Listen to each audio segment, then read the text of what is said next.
to be standing up here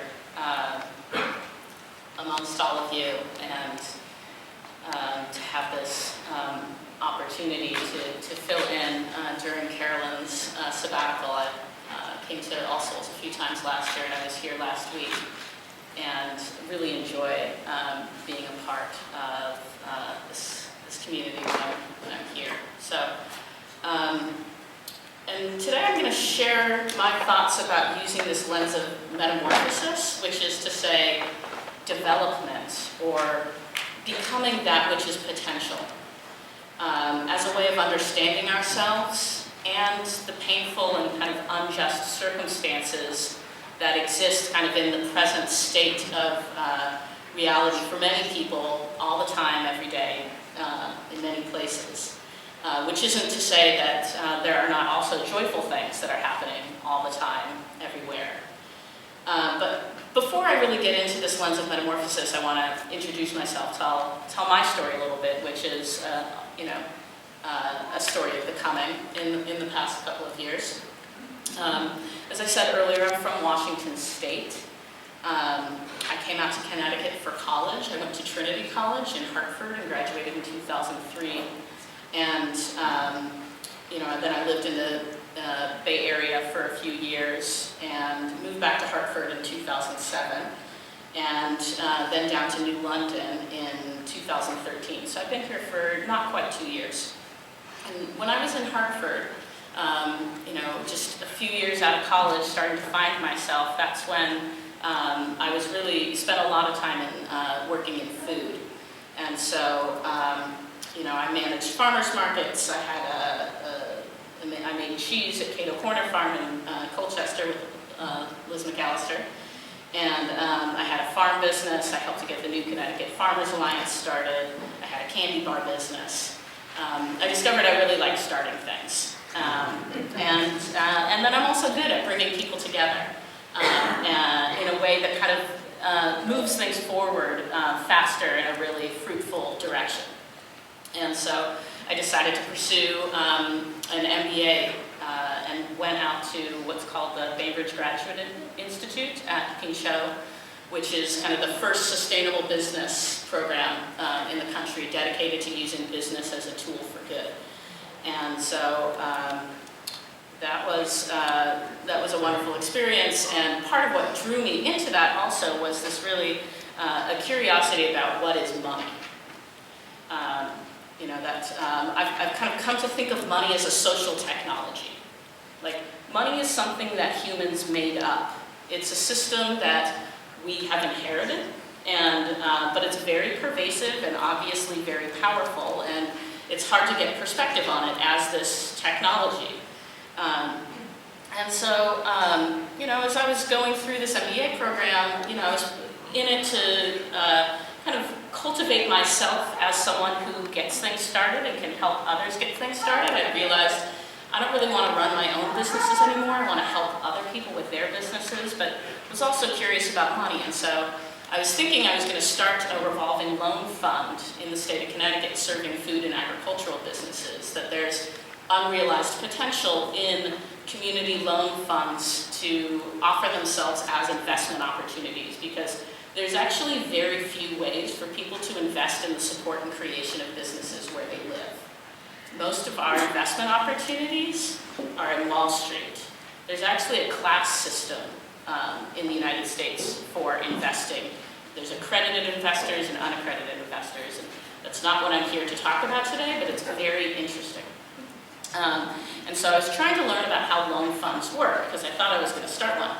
And in the process of just researching and cold calling existing loan funds that were kind of doing local investment, I came to find out about the Francis Fund for Southeastern Connecticut, which is a revolving loan fund that was started in 2010 by St. Francis House in partnership with Equity Trust, which is a national loan fund organization that's headquartered in Amherst, but it is dedicated to helping people hold on to property in different ways. And so Equity Trust does a lot of lending for community-supported agriculture and community land trusts. And the Francis Fund was this kind of this experimental partnership with St. Francis House, which is an intentional Christian community just a stone's throw away up the hill, to to see if this model of a loan fund could happen at a community level, because I came down to interview Ann Scheibner and Paul Jakubowski, who are kind of core people at St. Francis House, to learn about this loan fund,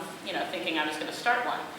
And it immediately became clear that I don't have to start one. I can help St. Francis House with the Francis Fund, that for a number of legitimate reasons, it was a little bit on the back burner for them, but that the structure was in place. They'd done many loans, and there was some money in the bank. They actually have a strong relationship with the Homeless Hospitality Center.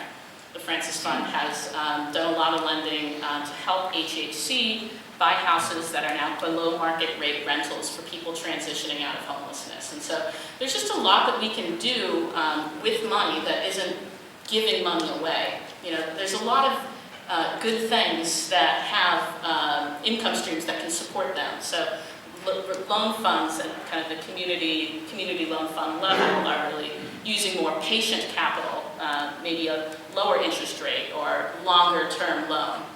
So I came down here to not really to run the Francis Fund, but to help build the community of people to run, to share the work of running the Francis Fund, because, and I also moved into St. Francis House. Now, I have to tell you, my life fascinates me.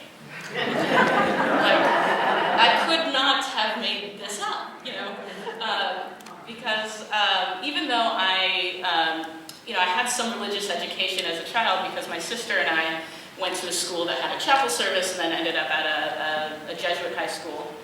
Our family was not religious at all. So I had some exposure, but it wasn't really part of my formation in a deep way. But I really have come to love being a part of this community at St. Francis House, which is deeply present. It has been part of New London since 1999, so over 15 years, and identifies itself as a place of prayer, a house of hospitality, and a center for peace and justice ministry. And so I moved in because this was at the same time, this is about 2 years ago, I was ready to leave Hartford, but not ready to leave Connecticut, really liked Connecticut, and thought I was going to move to New Haven, but then this opportunity came up that, I'm going to, come down and see what I can do just to help the Francis Fund while I'm finishing this MBA program. Let's just have a 6-month dating period, And so after that 6-month dating period, a number of things were clear to me. One of which was, I love New London. This place is great. It's, I think it kind of has a bad reputation a little bit, but the quality of my life is so high here. Living at St. Francis House, directly across the street from Fiddleheads, amazing natural foods co-op, cute, compact downtown with lots of great little businesses, mostly independently owned, right on the water. I walk everywhere. I don't get in my car for days. Everyone's very nice. I don't need to move to New Haven. And I also discovered that I kind of fell in love with the potential of St. Francis House. Not that it wasn't fully realized, but that there was, it was a little bit hidden. I kind of think of St. Francis House as like a diamond in the rough. That people are hungry for the type of community that it embodies, and they just don't know about it. And so, and for the loan fund to be successful, it made more sense to me to be concentrating my gifts at helping kind of discover and develop latent potential on the whole of St. Francis House, and not starting with the loan fund. So it's not, and the work with the loan fund hasn't completely stopped, but the attention that I've been dedicating this last year and a half has really been creating a space for the community, this kind of extended community that's a part of St. Francis House, to come to a deeper shared understanding of what are the ties that bind. That St. Francis House has understood itself as a residential, intentional Christian community, but there's many people who are part of it who don't live there and will never live there. And so how can we come to an understanding of what it means to be in relationship to St. Francis House, and how do we share the work as an extended community of people who some live here and some don't. And so being present to that work has been kind of part of the center of my universe for the last little over a year. And it's just, it's been influential and it's been confluential.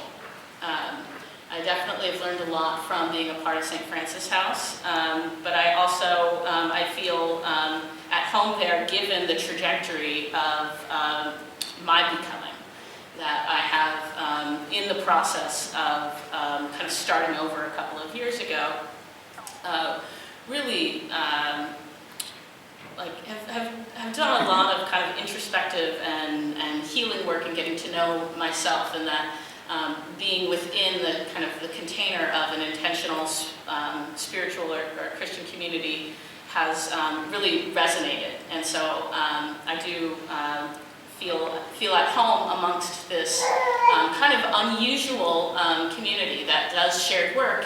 And some people live together, not everyone does, but it's not a family and it's not an organization. And so I really have valued it quite a bit. And for those who aren't familiar, there's really a few ways to kind of get to know St. Francis House. There's a morning prayer every weekday at 8 a.m., which lasts for about 30 to 40 minutes. And also a seasonal clarification of thought series, where every Friday night the community comes together over the course of 6 or 8 sessions and deeply examines an issue just to further develop and clarify your thoughts about that issue. And usually it's been something topical like genetic engineering or the education system. But over this last year, we've really used the clarification of thought in service of this kind of inquiry. First asking what makes an intentional community intentional. Last fall asking what does it mean to be present as an individual and as a community. And next, on Friday, February 13th, we're going to begin a series about the commons, kind of studying how we share and what we share. And so I encourage you to come check it out. We've got, I don't think we have brochures over there right now, but we will soon, a new series of brochures that have that schedule. So, but you know, as I said, being a part of St. Francis House was confluential. I think I made that word up. But I've been getting to know myself over this last year with a lot of dimensionality, being at St. Francis House, and just the space that I've given myself. I've really spent a lot of time alone, and been exploring Ayurveda and meditation and yoga and Qigong and breathing and journaling and a lot of time outside. And part of what I've learned through this process is that for me, kind of the language that I kind of grew up with is one of like personal development. And certainly that was something that we looked at and did a lot of work at in my MBA program, leadership and personal development. But for me, personal development is spiritual growth. You know, developing yourself is getting to know yourself, and that's getting to know something deep and essential about yourself. And that, you know, if you're not careful, you're going to be walking right into like deep spiritual territory. And so, you know, that has been kind of the experience of the last year and a half for me in New London. But over the last 6 months, I've begun to emerge from my cocoon, so to speak. Kind of itchy to share the gifts that I have for honing in on what is deeply potential and helping it to develop. And so, and I've just fallen in love with the process of metamorphosis as a way to create a narrative for that growth and that development. And so I am now kind of starting to formalize the work that I have been doing, being present to help things develop and emerge based on what is deeply essential and potential, starting to call that metamorphosis. But I don't really think of it as like my business. I'm trying to invite people to join me in this work in what I think of as like a different approach to community economic development. And, you know, and basically, I mean, what I'm trying to do is bring people together around shared interests and helping those groups to develop into self-managing teams that become cooperative enterprises, but are doing very social, enterprising things. Not necessarily enterprising, but often enterprising. That part of how I've trained myself is to figure out what is the business model that could exist here that would carefully monetize what we're doing and support that value creation to continue to happen in a way that doesn't cannibalize the good work that's happening and in a way that supports the people who are doing it. And so I've got a few different projects that are, in different levels of incubation, and just a lot of work ahead that I invite everyone to engage with me to learn about and to check out the website, which isn't live yet, but it will be at metamorphosis.is, metamorphosis.is. So, but I'm not really here to pitch. I'm here to talk about why I've chosen this name, why I love this lens of metamorphosis, and why I think it gets us set up better than using the lens of change. So, as we learned about in the story that I read, this process of metamorphosis is one of development, one of becoming. And it's a very dramatic jump from the caterpillar to the butterfly, but I want to invite you not to think about it as change. That it's a process of starting complete, but small and growing through like hyperconsumption, followed by dormancy, and then awakening into a totally different but beautiful form, but the same creature the whole time with the same fullness of potential, but just at different stages of development. And so, totally miraculous, totally pedestrian. And how does it happen? So inside the caterpillar are these like totally useless and dormant cells called imaginal cells. And they're asleep until the caterpillar goes into the chrysalis, and then these imaginal cells wake up and they do the work of breaking down the caterpillar and building up the butterfly.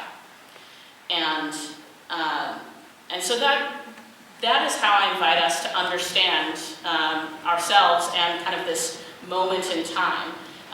Because, let's just take a look at this moment in time, kind of like the present state of the, being and doing of ourselves, this place, and even, the larger world.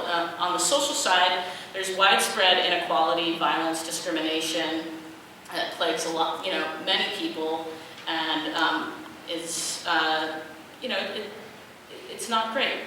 On the environmental side, mindless consumption is pushing the Earth, our home and provider, to the brink of breakdown through climate change and resource depletion. So this is not pretty like a butterfly at this moment in time. So the call I'm making is one that asks us to kind of recognize where we're at within a larger kind of picture of development, but that we have everything we need.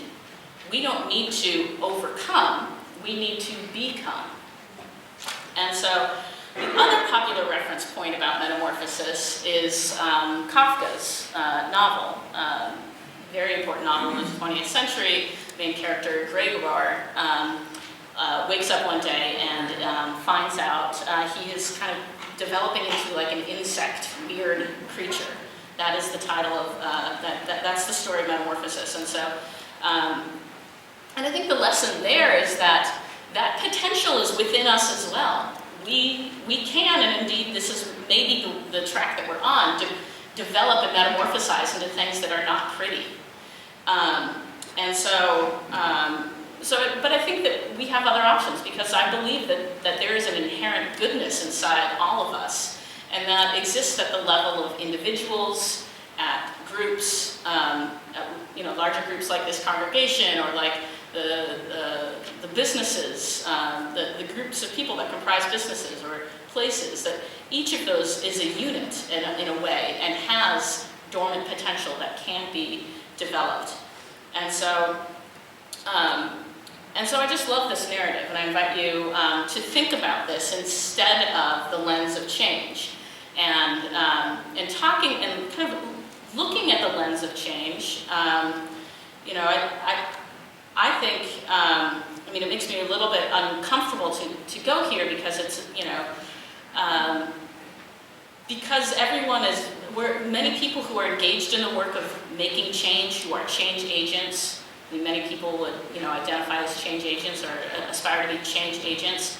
I think it's stuck in the same way of thinking that's keeping us in a loop that's not really moving us forward. And thinking in terms of change is this thinking about overcoming.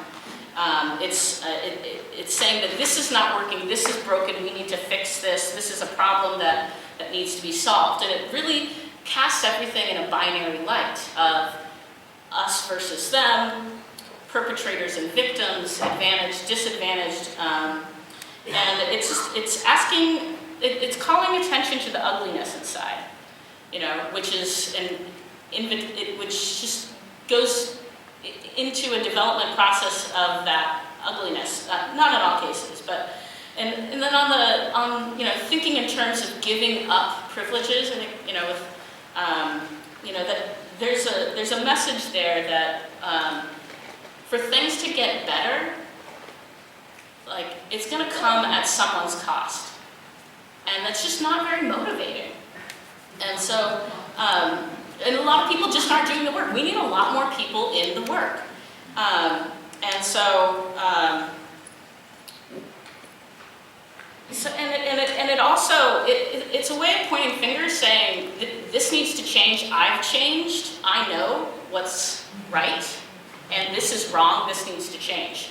Whereas, you know, metamorphosis is like, it's an entirely different inquiry. I think changing things is like, is focusing on something that, like, there's some fertility there, but it's not moving very fast. And I think metamorphosis and understanding ourselves as all having this, like, incredible dormant potential, focusing on that it's a totally different inquiry, but I think it could move us faster. And so I invite you to think about thinking in terms of things need to change as being kind of a low potential way relative to thinking of things need to develop. Instead of overcoming, it's becoming. And the way that we can kind of train ourselves to understand the world that way is being on the lookout for goodness, and by being on the lookout for this kind of negativity, and that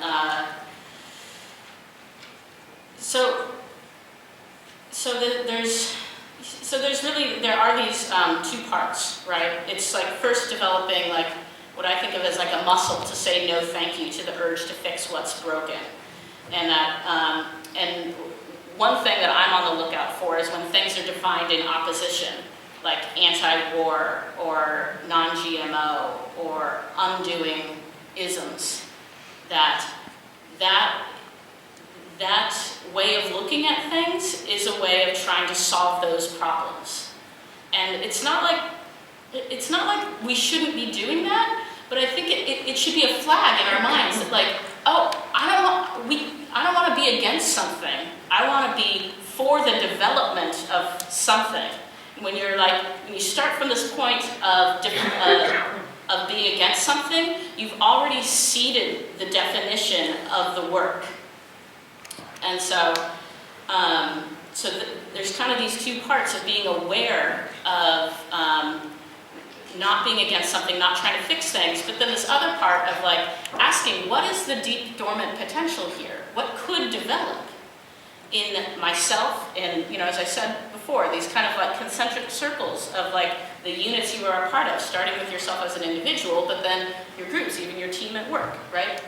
So it's really this reframing to the positive, and kind of at an individual level, I want to invite people to think about this process of becoming as something that is not about becoming well-rounded, right?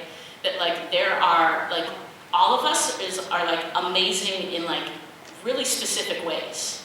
And so the work isn't about becoming whole and well-rounded. It's about becoming like razor-sharp good at what you're so good at. It's about discovering your power and making it a superpower.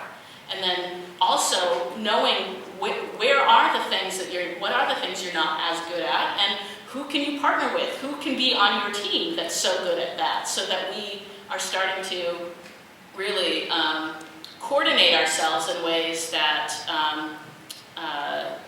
that help us all shine. It's about shining. And I love this lens of the imaginal cells as well. That like I've kind of like I love this narrative. I'm thinking like where are the imaginal cells within me? You know, where are they within you? Like sometimes I've been like doing work that's very based on the things that I'm good at for a while now. Like I'm very unfortunate in that way. And sometimes when I'm in the flow with people and helping them figure out like something that, we come up with a great idea, it tickles inside. There's like this joyful tickle. Those are imaginal cells. So, I want to say also it's like a prerequisite to this kind of approach, you have to love yourself. You have to embrace this belief that like what we need is here. We already have everything we need. You're amazing, I'm amazing, we're all amazing, and we're going to develop, and it's going to transform us into this like totally magnificent state. So, I just want to leave by, asking yourself, like, in what ways can you be an imaginal cell? Where are your imaginal cells? And, and as individuals, as this UU congregation, as a community, one example I was thinking of is like, part of this is about like developing identity, right? Like what is the essence? Like there's like an essence to New London that is like arts and culture and music. But like, to my knowledge, there's not like a city commissioner or committee dedicated to this arts identity, even though I know in many other places there are. So that's just like, part of this lens of like, what is dormantly potential? What's essential? What's the identity here? And how can we throttle it? So, I'm going to close with the words from Wendell Berry that I've heard a few times that I love so much, and I want to just kind of resonate in our whole being. So, what we need is here. Thank you.